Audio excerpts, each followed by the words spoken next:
ನಮಸ್ತೆ ಮಕ್ಕಳ, welcome back to my channel. Please like, share and subscribe my channel.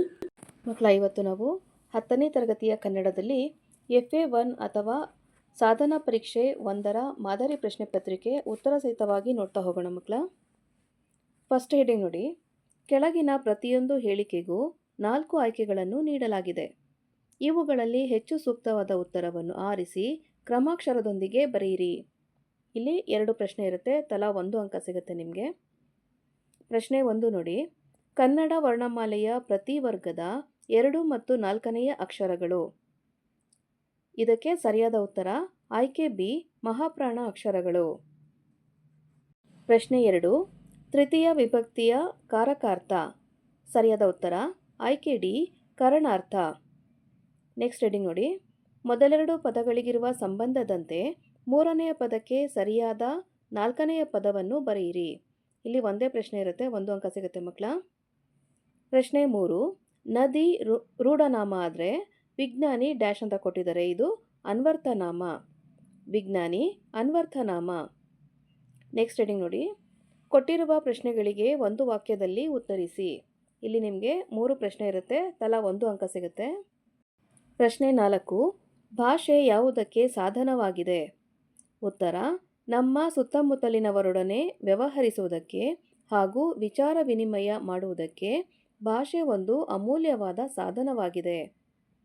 ಪ್ರಶ್ನೆ 5. ಹುಲಿಗೆ ಪರಮಾನಂದವಾಗಲು ಕಾರಣವೇನು? ಉತ್ತರ ಶಾನುಭೋಗರ ದುಂಡು ದುಂಡಾದ ಶರೀರವನ್ನು ನೋಡಿ ಹುಲಿಗೆ ಪರಮಾನಂದವಾಯಿತು. ಪ್ರಶ್ನೆ 6. ಹಾಲುಗಲ್ಲದ ಪುಟ್ಟಪೋರಿ ಏನು ಮಾಡುತ್ತಿದ್ದಾಳೆ? ಉತ್ತರ ಹಾಲುಗಲ್ಲದ ಪುಟ್ಟಪೋರಿ ಮುಸುರೆ ತಿಕ್ಕುತ್ತಿದ್ದಾಳೆ. ನೆಕ್ಸ್ಟ್ ಹೆಡಿಂಗ್ ನೋಡಿ. ಕೊಟ್ಟಿರುವ ಪ್ರಶ್ನೆಗಳಿಗೆ 3-4 ವಾಕ್ಯಗಳಲ್ಲಿ ಉತ್ತರಿಸಿ. ಇಲ್ಲೂ ಸಹ 2 ಪ್ರಶ್ನೆ ಇರುತ್ತೆ, ತಲಾ 2 ಅಂಕ ಸಿಗುತ್ತೆ ಮಕ್ಕಳ. ಪ್ರಶ್ನೆ 7. ಕನ್ನಡ ಭಾಷೆ ಹದಗೊಂಡದ್ದು ಹೇಗೆ? ಉತ್ತರ ಅನೇಕ ಕವಿಗಳು ಕನ್ನಡ ಅಭಿವೃದ್ಧಿ ಹೊಂದಬೇಕಾದರೆ ಕನ್ನಡ ಪದಗಳ ಬಳಕೆ ಹೆಚ್ಚಾಗಬೇಕೆಂದು ಸಾರಿದ್ದಾರೆ. ಅಂಥವರ ವಾಣಿಯಿಂದ ಕನ್ನಡದ ವೀಣೆ ಮೃದು ಮಧುರವಾಗಿ ಮಿಡಿಯಿತು. ಮುಂದೆ ಬಸವೇಶ್ವರ, ಅಲ್ಲಮಪ್ರಭುಗಳಂತಹ ಶರವರೇಣ್ಯರು, ಚಾಮರಸ ಕುಮಾರವ್ಯಾಸರಂತಹ ಕವಿಪುಂಗವರು, ಪುರಂದರದಾಸ, ಕನಕದಾಸರಂತಹ ದಾಸಶ್ರೇಷ್ಠರು ಸುಲಭ ಮಾರ್ಗವನ್ನೇ ತುಳಿದರು. ತಮ್ಮ ತಮ್ಮ ಅನುಭವಾನುಸಾರವನ್ನು ಸುಲಭವೂ ಸುಂದರವೂ ಸಹಜವೂ ಆದ ಮಾತುಗಳಿಂದ ಹೃದಯ ಮುಟ್ಟುವಂತೆ ಅಭಿವ್ಯಕ್ತಪಡಿಸಿದರು. ಹೀಗೆ ಕನ್ನಡ ಭಾಷೆ ಹದಗೊಂಡಿತು. ಪ್ರಶ್ನೆ 8 ನೋಡಿ. ಹಕ್ಕಿಯ ಹಾರಾಟವನ್ನು ಆಕಾಶಕ್ಕೆ ಹೇಗೆ ಹೋಲಿಸಿದ್ದಾರೆ? ಉತ್ತರ ತರತಮರಹಿತ ಸಮದೃಷ್ಟಿಯಿಂದ ಕೂಡಿದ ನೀಲಮೇಘ ಮಂಡಲ ಸಮಬಣ್ಣದಲ್ಲಿ ಹಕ್ಕಿಯು ಕಾಲದ ದೈತ್ಯತೆಯನ್ನು ಸಂಕೇತಿಸುವ ಹಾಗೆ ಮುಗಿಲಿಗೆ ರೆಕ್ಕೆಗಳನ್ನು ಬೀಸುತ್ತಾ ಹಾರುತ್ತಿದೆ. ಈ ಹಕ್ಕಿಯು ನಕ್ಷತ್ರಮಾಲೆಯನ್ನು ಸಿಕ್ಕಿಸಿಕೊಂಡು ಸೂರ್ಯ ಚಂದ್ರರನ್ನು ತನ್ನ ಕಣ್ಣುಗಳಾಗಿ ಮಾಡಿಕೊಂಡಿದೆ. ಕಾಲದ ದೈತ್ಯತೆಯನ್ನು ಸಂಕೇತಿಸುವ ಕಾಲವೆಂಬ ಹಕ್ಕಿಯು ಹಾರಾಡುತ್ತಿರುವ ನೋಟ ಅದ್ಭುತವಾದದ್ದು ಎಂದು ಕವಿ ವರ್ಣಿಸಿದ್ದಾರೆ. ನೆಕ್ಸ್ಟ್ ಹೆಡಿಂಗ್ ನೋಡಿ. ಕವಿಯ ಸ್ಥಳ, ಕಾಲ, ಕೃತಿ, ಪ್ರಶಸ್ತಿಗಳನ್ನು ಕುರಿತು ಬರೆಯಿರಿ. ಇಲ್ಲಿ ಒಬ್ಬರ ಬಗ್ಗೆ ಮಾತ್ರ ಬರೀಬೇಕಾಗತ್ತೆ, 2 ಅಂಕ ಸಿಗುತ್ತೆ ಮಕ್ಕಳ. ಪ್ರಶ್ನೆ 9ರಲ್ಲಿ ನೋಡಿ. ಎನ್ ಮೂರ್ತಿರಾವ್ರವರು 1900ರಲ್ಲಿ ಮಂಡ್ಯ ಜಿಲ್ಲೆಯ ಅಕ್ಕಿಹೆಬ್ಬಾಳಿನಲ್ಲಿ ಜನಿಸಿದರು.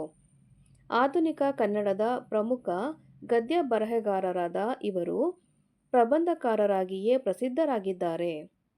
ಶ್ರೀಯುತರ ಪ್ರಮುಖ ಸಾಹಿತ್ಯ ಕೃತಿಗಳು ಹಗಲುಗನಸುಗಳು, ಅಲೆಯುವ ಮನ, ಅಪರವಯಸ್ಕನ ಅಮೆರಿಕ ಯಾತ್ರೆ, ಮಿನುಗು ಮಿಂಚು, ಚಿತ್ರಗಳು ಪತ್ರಗಳು, ಪೂರ್ವ ಸೂರ್ಯಗಳೊಡನೆ, ಚಂಡಮಾರುತ, ದೇವರು ಮೊದಲಾದ ಕೃತಿಗಳನ್ನು ರಚಿಸಿದ್ದಾರೆ. ಶ್ರೀಯುತರಿಗೆ ಚಿತ್ರಗಳು ಪತ್ರಗಳು ಎಂಬ ಕೃತಿಗೆ ಕೇಂದ್ರ ಸಾಹಿತ್ಯ ಅಕಾಡೆಮಿ ಪ್ರಶಸ್ತಿ, ದೇವರು ಎಂಬ ಕೃತಿಗೆ ಪಂಪ ಪ್ರಶಸ್ತಿ, ಗೌರವ ಡಿಲಿಟ್ ಪ್ರಶಸ್ತಿಗಳು ಲಭಿಸಿವೆ. ನೆಕ್ಸ್ಟ್ ಹೆಡಿಂಗ್ ನೋಡಿ ಮಕ್ಕಳ. ಸಂದರ್ಭ ಸಹಿತ ಸ್ವಾರಸ್ಯವನ್ನು ವಿವರಿಸಿ. ಇಲ್ಲಿ ಸಹ ನಿಮಗೆ ಒಂದೇ ಸಂದರ್ಭ ಇರುತ್ತೆ, 2 ಅಂಕ ಸಿಗುತ್ತೆ. ಪ್ರಶ್ನೆ 10. ಸಾರ್ವಭೌಮರ ನೆತ್ತಿಯ ಕುಕ್ಕಿ.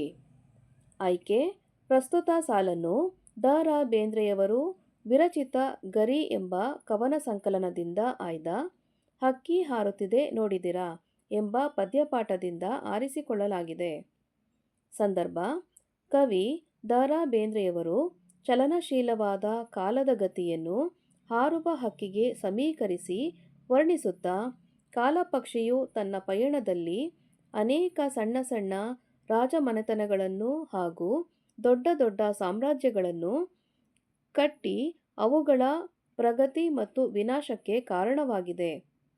ಅಲ್ಲದೆ ಗತಕಾಲದ ಭೂಮಂಡಲದ ಮೇಲೆ ಸಾರ್ವಭೌಮರೆಂದು ಮೆರೆಯುತ್ತಿದ್ದ ಸಾಮ್ರಾಟರ ನೆತ್ತಿಯನ್ನು ಕುಕ್ಕಿ ಅವರ ಅಹಂಕಾರವನ್ನು ಮೆಟ್ಟಿ ನಿಂತಿದೆ ಎಂದು ಹೇಳುವಾಗ ಈ ಮಾತು ಬಂದಿದೆ. ಸ್ವಾರಸ್ಯ: ಕಾಲದ ಗತಿಯಲ್ಲಿ ವೈಭವದಿಂದ ಅಹಂಕಾರದಿಂದ ಮೆರೆದ ಸಾರ್ವಭೌಮರೆಲ್ಲರೂ ನಾಮಾವಶೇಷವಾಗಿದ್ದಾರೆ ಎಂಬುದು ಈ ಮಾತಿನಲ್ಲಿ ಸ್ವಾರಸ್ಯಪೂರ್ಣವಾಗಿ ವ್ಯಕ್ತಗೊಂಡಿದೆ. ನೆಕ್ಸ್ಟ್ ಹೆಡಿಂಗ್ ನೋಡಿ ಮಕ್ಕಳ, ಕೊಟ್ಟಿರುವ ಪದ್ಯಭಾಗವನ್ನು ಪೂರ್ಣಗೊಳಿಸಿರಿ. ಇಲ್ಲಿ ಒಂದು ಪದ್ಯಭಾಗವನ್ನು ಕೊಟ್ಟಿದ್ದಾರೆ, 2 ಅಂಕ ಸಿಗುತ್ತೆ ಮಕ್ಕಳ. ಪ್ರಶ್ನೆ 11ರಲ್ಲಿ ಕಲುಷಿತವಾದಿ ನದೀ ಜಲಗಳಿಗೆ ಮುಂಗಾರಿನ ಮಳೆಯಾಗೋಣ, ಬರಡಾಗಿರುವಿ ಕಾಡು ಮೇಡುಗಳ ವಸಂತವಾಗುತ್ತಾ ಮುಟ್ಟೋಣ. ನೆಕ್ಸ್ಟ್ ಹೆಡಿಂಗ್ ನೋಡಿ, ಕೊಟ್ಟಿರುವ ಪದ್ಯದ ಸಾರಾಂಶವನ್ನು ನಿಮ್ಮ ಮಾತುಗಳಲ್ಲಿ ಬರೆಯಿರಿ. ಪ್ರಶ್ನೆ 12ರಲ್ಲಿ ನೋಡಿ ಮಕ್ಕಳ, ಬಿದ್ದದ್ದನ್ನು ಮೇಲೆಬ್ಬಿಸಿ ನಿಲ್ಲಿಸಿ ಹೊಸ ಭರವಸೆಗಳ ಕಟ್ಟೋಣ, ಮನುಜರ ನಡುವಣ ಅಡ್ಡಗೋಡೆಗಳ ಕೆಡವುತ್ತ ಸೇತುವೆಯಾಗೋಣ. ಈ ಪದ್ಯದ ಸಾರಾಂಶವನ್ನು ಬರಿಬೇಕು. ಉತ್ತರವನ್ನು ನೋಡಿ.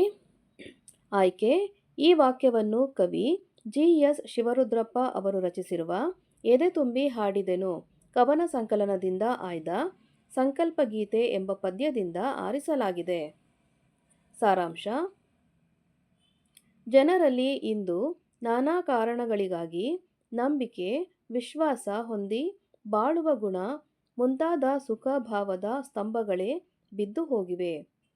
ಹೀಗಾಗಿ ಚೆನ್ನಾಗಿ ಬದುಕುತ್ತೇವೆ ಎಂಬ ಭರವಸೆಯೇ ಹೊರಟು ಹೋಗುತ್ತಿದೆ. ಆದ್ದರಿಂದ ನಂಬಿಕೆ, ವಿಶ್ವಾಸ, ಪ್ರೀತಿ, ಸ್ನೇಹಗಳೆಂಬ ಆಧಾರ ಸ್ತಂಭಗಳನ್ನು ಮತ್ತೆ ಮೇಲೆಬ್ಬಿಸಿ ಮನದಲ್ಲಿ ಸ್ಥಿರವಾಗಿ ನಿಲ್ಲುವಂತೆ ಮಾಡುವ ಹೊಸ ಭರವಸೆಗಳನ್ನು ಕಟ್ಟೋಣ. ಭಾಷೆ, ಜಾತಿ, ಮತ, ಧರ್ಮಗಳಲ್ಲಿನ ಭೇದ ಭಾವಗಳಿಂದ ಜನರಲ್ಲಿ ಅಸಮಾನತೆ, ಅಪನಂಬಿಕೆ, ಅಸ್ಪೃಶ್ಯತೆ ಮೊದಲಾದ ಅಡ್ಡಗೋಡೆಗಳು ನಿರ್ಮಾಣವಾಗಿವೆ. ಅವನ್ನು ಸಮಾನತೆ, ಸ್ನೇಹ, ಪ್ರೀತಿ, ಒಳ್ಳೆಯ ಚಿಂತನೆಗಳ ಮೂಲಕ ಮನುಜರ ನಡುವಿನ ಅಡ್ಡಗೋಡೆಗಳನ್ನು ಕೆಡವಿ ಪರಸ್ಪರರಲ್ಲಿ ನಂಬಿಕೆ ಮೂಡಿಸುವ ಸಹಬಾಳ್ವೆಗೆ ಸೇತುವೆಯಾಗುವ ಸಂಕಲ್ಪ ತೊಡಬೇಕೆಂದು ಕವಿ ಜಿ.ಎಸ್. ಶಿವರುದ್ರಪ್ಪರವರು ಆಶಿಸುತ್ತಾರೆ. ಸಾರಾಂಶದ ಮೌಲ್ಯ: ಎಲ್ಲರೂ ಪ್ರೀತಿ ವಿಶ್ವಾಸಗಳಿಂದ ಬದುಕಬೇಕು ಎಂಬ ಮೌಲ್ಯಯುತ ಸಂದೇಶವನ್ನು ಪ್ರಸ್ತುತ ಪದ್ಯವು ತಿಳಿಸುತ್ತದೆ. ನೆಕ್ಸ್ಟ್ ಹೆಡಿಂಗ್ ನೋಡಿ ಮಕ್ಕಳ, ಕೊಟ್ಟಿರುವ ಗಾದೆಗಳಲ್ಲಿ ಯಾವುದಾದರೂ ಒಂದನ್ನು ವಿಸ್ತರಿಸಿ ಬರೆಯಿರಿ. ಇಲ್ಲಿ ಒಂದು ಗಾದೆ ಮಾತನ್ನು ನೀವು ಬರೀಬೇಕಾಗತ್ತೆ. 2 ಅಂಕ ಸಿಗುತ್ತೆ ಮಕ್ಕಳ. ಮೊದಲನೇದಾಗಿ, ತಾಳಿದವನು ಬಾಳಿಯಾನು. ಗಾದೆ ಮಾತುಗಳು ಹಿರಿಯರ ಜೀವನದ ಅನುಭವದ ನುಡಿಗಳಾಗಿವೆ. ವೇದ ಸುಳ್ಳಾದರೂ ಗಾದೆ ಮಾತುಗಳು ಸುಳ್ಳಾಗದು ಎಂಬ ನುಡಿ ಸಾರ್ವಕಾಲಿಕ ಸತ್ಯಶ್ರೇಷ್ಠವಾದುದು. ಅಂತಹ ಗಾದೆ ಮಾತುಗಳಲ್ಲಿ ತಾಳಿದವನು ಬಾಳಿಯಾನು ಕೂಡ ಒಂದಾಗಿದೆ. ಜೀವನದಲ್ಲಿ ಮನುಷ್ಯ ಸಾಧನೆ ಮಾಡಬೇಕಾದರೆ ಆತನಿಗೆ ತಾಳ್ಮೆ ಅತಿ ಮುಖ್ಯ. ಕಷ್ಟಪಟ್ಟು ದುಡಿದರೆ ಮಾತ್ರ ಫಲ ಸಿಗುತ್ತದೆ. ತಾಳ್ಮೆ ಎಂದರೆ ಸಹನೆ. ನಾವು ಬದುಕಿನಲ್ಲಿ ಪ್ರಮುಖ ನಿರ್ಧಾರಗಳನ್ನು ಕೈಗೊಳ್ಳಬೇಕಾದರೆ ತಕ್ಷಣ ತೆಗೆದುಕೊಳ್ಳಬಾರದು. ಯೋಚಿಸಿ, ಯೋಜಿಸಿ, ತಾಳ್ಮೆ ವಹಿಸಿ ನಿರ್ಧಾರ ಕೈಗೊಳ್ಳಬೇಕು. ದುಡುಕಿನ ನಿರ್ಧಾರ ಕೆಡುಕು ಉಂಟು ಮಾಡುವುದು. ರೈತನು ತನ್ನ ಹೊಲದಲ್ಲಿ ಬೀಜ ಬಿತ್ತಿದ ತಕ್ಷಣ ಬೆಳೆ ಬಾರದು. ಉತ್ತು, ಬಿತ್ತು, ಹರಗಿ ಇನ್ನಿತರ ಕಾರ್ಯ ಕೈಗೊಂಡ ಮೇಲೆ ನಿಗದಿತ ಅವಧಿ ಆದ ನಂತರವೇ ಬೆಳೆ ಬರುವುದು.